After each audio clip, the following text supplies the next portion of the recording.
What could we do, നമുക്കെന്ത് ചെയ്യാൻ കഴിയും? How could we pull India out of this quagmire, ഈയൊരു ഭീകരാവസ്ഥയിൽ നിന്നും ഇന്ത്യയെ എങ്ങനെ സംരക്ഷിക്കും? Quagmire of poverty and defeatism, പരാജയ മനോഭാവം, പോവർട്ടി എന്നീ ഭീകരാവസ്ഥയിൽ നിന്നും നമ്മുടെ ഇന്ത്യയെ എങ്ങനെ നമുക്ക് രക്ഷിക്കാൻ കഴിയും? പോവർട്ടി എന്ന് പറഞ്ഞ ദാരിദ്ര്യം, ഡിഫീറ്റിസം എന്ന് പറഞ്ഞ പരാജയ മനോഭാവം. Not for a few years of excitement and agony and suspense, but for long generation our people had offered their blood and toil, tears and sweat. ഇത് ഒരു ചെറിയ കാല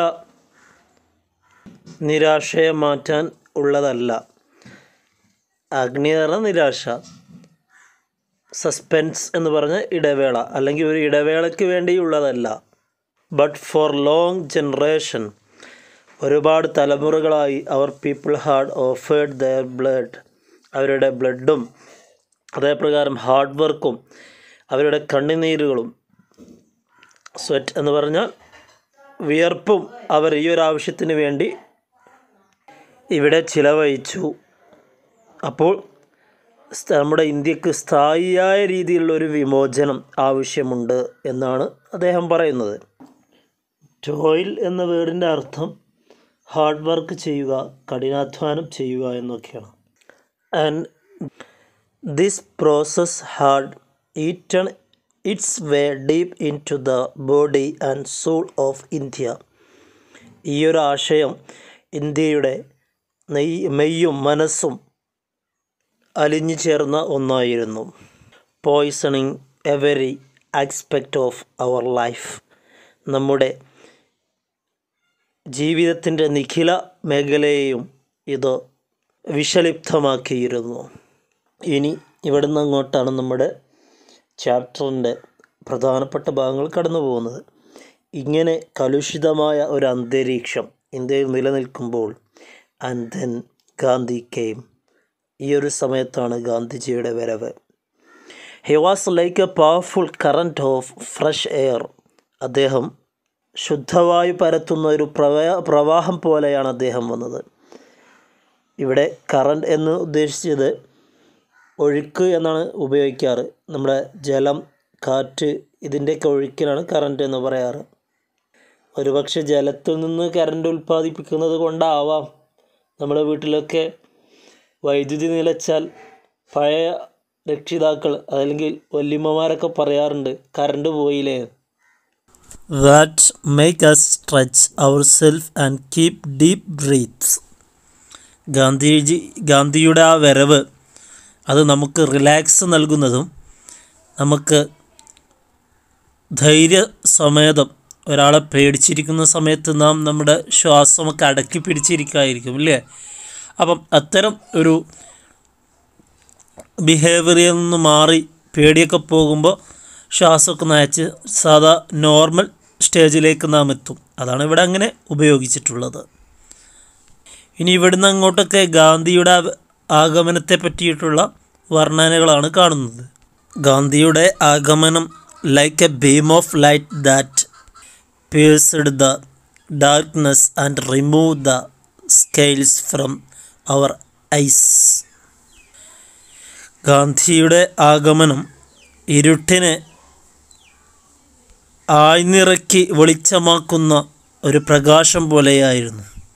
അല്ലെങ്കിൽ and removed the scales from our eyes, നമ്മുടെ കണ്ണിൻ്റെ മുകളിൽ നിന്നുണ്ടായിരുന്ന മുഖാവരണത്തെ മാറ്റി ഡീപ്പായിട്ട് നമുക്ക് കാണാൻ കഴിയുന്ന ഒരു രീതിയിലായിരുന്നു.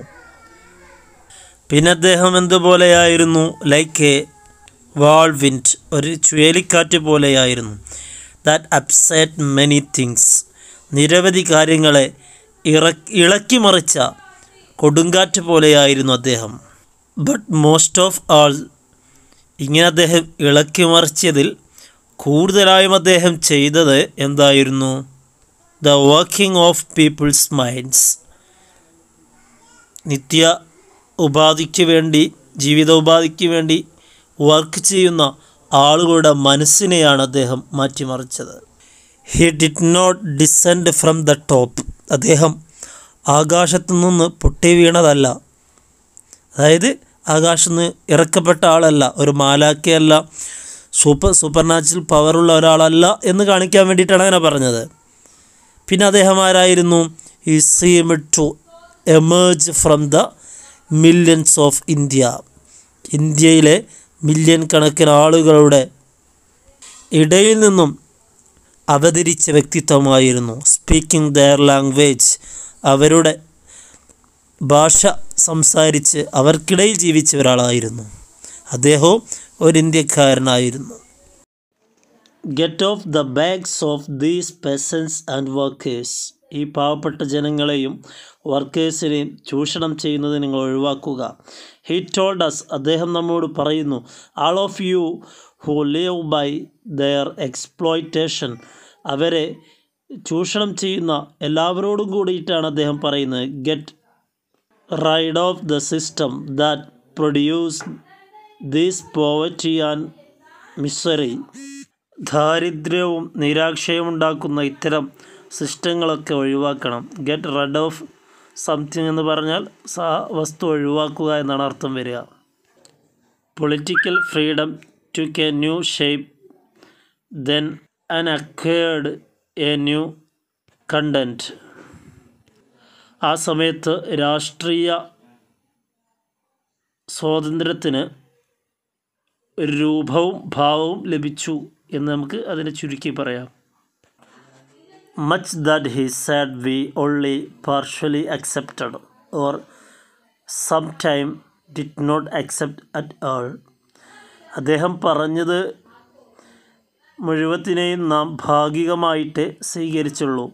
പാർഷ്യലി എന്ന് പറഞ്ഞാൽ ഭാഗികമായി. Or some time did not accept at all. ചില സമയത്ത് അദ്ദേഹം പറഞ്ഞതൊന്നും നാം സ്വീകരിച്ചില്ല, പൂർണ്ണമായും നിരാകരിക്കാറുണ്ടായിരുന്നു. But all these are secondary. ഈ സ്വീകരിക്കലും സ്വീകരിക്കാതിരിക്കലൊക്കെ സെക്കൻഡറിയാണ്. The essence of his teaching was fearlessness. അദ്ദേഹത്തിൻ്റെ ടീച്ചിങ്ങിൻ്റെ പ്രധാനപ്പെട്ട ഭാഗം ഭയമില്ലാതിരിക്കുക, ആൻഡ് ട്രൂത്ത്, സത്യസന്ധത എന്നുള്ളതൊക്കെയായിരുന്നു. And action allied to this. ഇവ പ്രാവർത്തികമാക്കാനുള്ള ആക്ഷൻസുകളുമായിരുന്നു അദ്ദേഹം ചെയ്തിരുന്നത്. Always keeping the welfare of the masses in view. എല്ലാ സമയത്തും ജനങ്ങളുടെ ഉന്നമനം മാത്രമായിരുന്നു, വെൽഫെയർ എന്ന് പറഞ്ഞാൽ അവരുടെ പുരോഗതി മാത്രമായിരുന്നു ഇദ്ദേഹം സംരക്ഷിച്ചു പോന്നിരുന്നത്. നേരത്തെ നാം പറഞ്ഞു അലൈഡ് എന്ന് പറഞ്ഞാൽ ടു സപ്പോർട്ട് എന്നാണ് അർത്ഥം. To keep something in view എന്ന് പറഞ്ഞാൽ സൂക്ഷിക്കുക എന്നാണ് അർത്ഥം. ലക്ഷ്യം വെക്കുക, സൂക്ഷിക്കുക എന്നൊക്കെയാണ് അർത്ഥം വരിക. The greatest gift for an individual or A nation. ഒരു രാഷ്ട്രത്തിന് അല്ലെങ്കിൽ ഒരു വ്യക്തിക്ക് ലഭിക്കുന്ന ഏറ്റവും വലിയ ഗിഫ്റ്റ് എന്ന് പറയുന്നത്, so we had been told in our ancients books. അത് തന്നെയാണ് നമ്മുടെ പുരാതന ബുക്കുകളിലൊക്കെ നാം പറഞ്ഞത്. വാസ് അഭയ. അത് അഭയാണ്, അതായത് ഫെയർലെസ്നെസ്, നിർഭയം ലഭിക്കുക എന്നതാണ്. Not merely bodily courage but the absence of fear from the mind.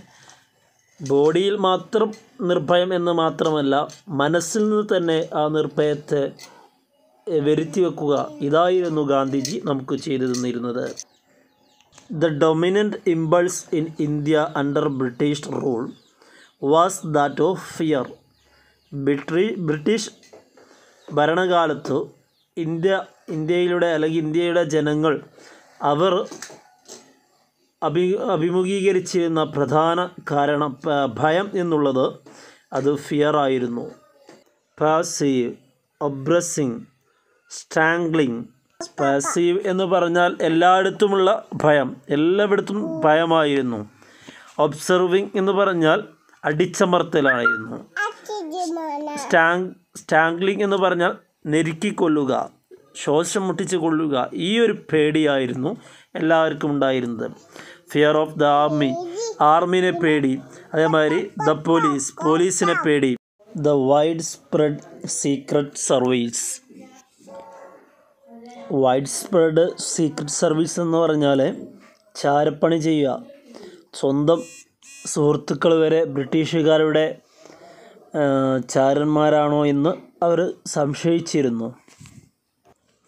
Fear of the official classes, ഉദ്യോഗസ്ഥന്മാരെ ഭയം. Fear of laws meant to suppress, അടിച്ചമർത്താനുള്ള നിയമത്തെ പേടി. ആൻഡ് ഓഫ് പ്രിസൺ, ജയിലിനെ പേടി. Fear of the landlord's agent, ജന്മിമാരുടെ ഏജൻറ്റുമാരെ പേടി. Fear of the money lender, കടം വായ്പക്കെടുത്ത ആളെ പേടി. ഫിയർ ഓഫ് അൺഎംപ്ലോയ്മെൻറ്റ്, തൊഴിലില്ലായ്മയുടെ ഭയം. ആൻഡ് സ്റ്റാർവേഷൻ, ദാരിദ്ര്യത്തെയുള്ള പേടി. Which were always on the threshold, ഈ തൊഴിലില്ലായ്മയും അതേപ്രകാരം പട്ടിണിയും ഇത് രണ്ടും അവരുടെ പടിവാതിൽക്കൽ എപ്പോഴും കാത്തു നിൽക്കുന്നതായിരുന്നു. ത്രഷ്ഹോൾഡ് എന്ന് പറഞ്ഞാൽ പടിവാതിൽ എന്നാണ് അർത്ഥം. ഇത് രണ്ടും ഇന്ത്യൻ ജനതയ്ക്ക് എപ്പോഴും ഉണ്ടായിരുന്ന ഒരു കാര്യമായിരുന്നു. അപ്പോൾ ഇത്രത്തോളം ഭയപ്പെട്ട് ജീവിച്ചിരുന്ന ആളുകളായിരുന്നു ആ സമയത്ത്. It was against this all pervading fear, ഈ വ്യാപിച്ചു കിടക്കുന്ന എല്ലാ ഭയത്തിനെതിരെയുമായിരുന്നു അത്. That Gandhi's quiet and determined voice was raised, ഗാന്ധിജിയുടെ ശാന്തവും നിശ്ചയവുമുള്ള ശബ്ദം ഇതിനെതിരെ ഉയർന്നു. ബി നോട്ട് അഫ്രൈഡ്, നിങ്ങളൊരിക്കലും ഭയപ്പെടരുത്. Was it so simple as all that, ഇങ്ങനെ ഭയപ്പെടാതിരിക്കുക എന്നുള്ളത് അത്ര വലിയ എളുപ്പമുള്ള കാര്യമായിരുന്നു. നോട്ട് ക്വയറ്റ്, ഒരിക്കലുമല്ല. ആൻഡ് യെറ്റ്, എന്നിരുന്നാലും. ഫിയർ ബിൽഡ്സ് ഇറ്റ്സ് ഫാൻഡംസ്, ഭയം അത് ഭീകര രൂപത്തെ സൃഷ്ടിക്കുന്നു. Which are more fearsome than reality itself, എന്നാൽ അതിൻ്റെ യാഥാർത്ഥ്യത്തിലേക്ക് നോക്കുമ്പോൾ ഒരു ഭയവും ഭയപ്പെടേണ്ട ഒരു ആവശ്യവുമില്ല. And reality when calmly analysed and its consequence willingly accepted loses much of its terror, നാം ശാന്തമായിട്ട് ഇതിൻ്റെ യഥാർത്ഥം റിയാലിറ്റി നാം പരിശോധിക്കുകയാണെങ്കിൽ ഒരുപക്ഷെ അതിൻ്റെ പരിണിതഫലം അത്ര ഭീകരകരമാവുകയില്ല. നമുക്ക് ഭയപ്പെടുന്ന എല്ലാ ഭയപ്പാടും മാറിപ്പോകും. ഇവിടെ ബ്രിട്ടീഷുകാർ ഇന്ത്യൻ ജനതയിൽ പേടി നിലനിർത്തി ഒരു പുകമറ സൃഷ്ടിക്കുകയാണ് എന്നാണ് നെഹ്റു പറയുന്നത്. യഥാർത്ഥത്തിൽ അത്തരം വലിയ വിഷയങ്ങളില്ല. ഈ പേടിപ്പിച്ച് നിർത്തുക എന്നുള്ള തന്ത്രമായിരുന്നു ബ്രിട്ടീഷുകാർ ചെയ്തിരുന്നത്. അതിനെതിരെ ശബ്ദിക്കാൻ ആളുകളെ പേടിപ്പിക്കുമ്പോൾ അവർ അതിന് മുതിരില്ല എന്നുള്ള തന്ത്രമായിരുന്നു അവർ പ്രവർത്തിച്ചിരുന്നത് എന്നാണ് അദ്ദേഹം പറയുന്നത്. So suddenly as it were that black pall of fear was lifted from the people's shoulders, പെട്ടെന്ന് തന്നെ ആളുകളുടെ ഷോൾഡേഴ്സിലുണ്ടായിരുന്ന, ഇവിടെ ഷോൾഡർ ഉദ്ദേശിച്ച് അവർ ഈ ഭാരവും പേറി നടക്കുകയാണ്. അപ്പോൾ ആ ഒരു രീതിയിലാണ് ഷോൾഡേഴ്സ് ഉപയോഗിച്ചത്. അപ്പം ആളുകളിൽ ഉണ്ടായിരുന്ന ഭയത്തിൻ്റെ ഇരുണ്ട ആ ഒരു ഭയമെന്നുള്ള സംഗതി ആളുകളിൽ നിന്നും എടുത്തു മാറ്റപ്പെട്ടു. പാള് എന്ന് പറഞ്ഞാൽ മരവിപ്പിക്കുക, അല്ലെങ്കിൽ ഇരുണ്ട എന്നൊക്കെയാണ് അർത്ഥം. ലിഫ്റ്റഡ് എന്ന് പറഞ്ഞാൽ നമുക്കറിയാമല്ലോ അല്ലേ, എടുത്തു മാറ്റുക എന്നുള്ളത്. നോട്ട് വോളി ഓഫ് കോഴ്സ്, പൂർണ്ണമായിട്ടും എടുത്തു മാറ്റപ്പെട്ടിട്ടില്ല. But to an amazing degree, അത്ഭുതപ്പെടുത്തുന്ന രീതിയിൽ അതെടുത്തു മാറ്റപ്പെട്ടു. അതായത് നല്ല പേടിയുള്ള ഒരാൾക്ക് അതിൽ നിന്ന് ചെറിയൊരു റിലീഫ് ലഭിക്കുമ്പോൾ അതൊരു മോചനം തന്നെയാണല്ലോ. അതാണ് ഇവിടെ ഉദ്ദേശിച്ചത്. Fear is close companion to falsehood. പേടി എന്നുള്ളത് തിന്മയുടെ ക്ലോസ് ഫ്രണ്ടാണ് എന്ന് പറയാം, അടുത്ത മിത്രമാണ്. So truth follows fearlessness.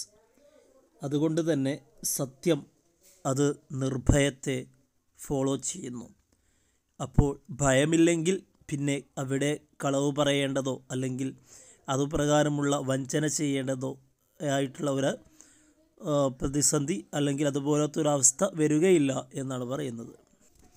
The Indian people did not become much more truthful than they were, nor did they change their essential nature overnight. ഇന്ത്യയിലുള്ള ജനങ്ങൾക്ക് നേരത്തെ ഉണ്ടായതിനേക്കാൾ കൂടുതലായിട്ടൊന്നും ഒരു മാറ്റമൊന്നും എന്നില്ല. മാത്രമല്ല ഒരൊറ്റ ദിവസം കൊണ്ട് അവർ അവരുടെ നാച്ചറൊന്നും പൂർണ്ണമായിട്ട് ചേഞ്ച് വരുത്തിയിട്ടുമില്ല. Nevertheless a sea change was visible. എന്നിരുന്നാലും അവിടെ ഒരു മാറ്റം ദൃശ്യമായിരുന്നു. എന്താണ് അതിന് കാരണം? As the need for falsehood. നേരത്തെ നാം പറഞ്ഞ് കള്ളം പറയേണ്ട ഒരാവശ്യം വന്നില്ല. കാരണം കള്ളത്തരങ്ങൾ എടുത്തു മാറ്റപ്പെട്ടു, അതുകൊണ്ട് അതിൻ്റെ ഒരാവശ്യം വരുന്നില്ല. അതേ പ്രകാരം ആൻഡ് ഫർട്ടീവ് ബിഹേവിയർ ലിസൺഡ്. ഫർട്ടീവ് ബിഹേവിയർ ഒളിഞ്ഞു മറിഞ്ഞു നിൽക്കുന്ന സ്വഭാവം, സീക്രട്ടായിട്ട് ആരോടും ഒന്നും പരസ്യപ്പെടുത്താതെ സ്വന്തം എന്നുള്ള രീതിയിൽ സ്വന്തം കാര്യം നോക്കുക എന്നുള്ള സ്വഭാവമൊക്കെ ആളുകളിൽ നിന്ന് എടുത്തുപോയി.